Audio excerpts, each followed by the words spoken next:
जय माता दी। आइए भजन सुनते हैं। कथी बिना सुना घनी बगिया तो कथी बिना आंगनवा सुना हो ए मैया, कथी बिना सुना देव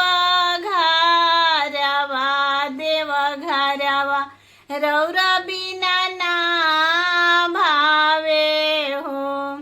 कथी बिना सुना घनी बगिया तो कथी बिना आंगनवा सुना हो ए मैया, कथी बिना सुना देव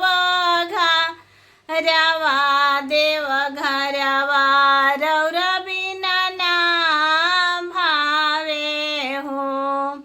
कोयलर बिना सुना घनी बगिया बालकवा बिना आंगन हो ए मैया, रौरा बिना सुना घनी बगिया आंगनवा नीक ना लागे हो।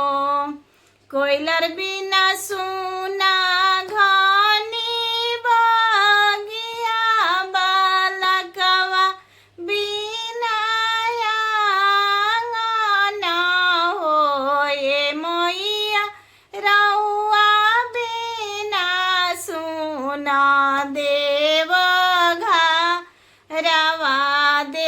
घरवा नीक ना लागे हो।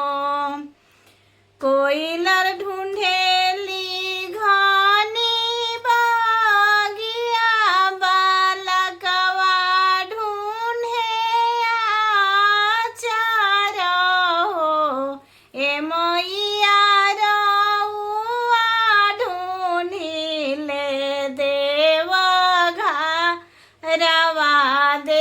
घरवा रौरा बिना ना भावे हो ए मैया, रौआ ढूंढिले देव घरवा रौरा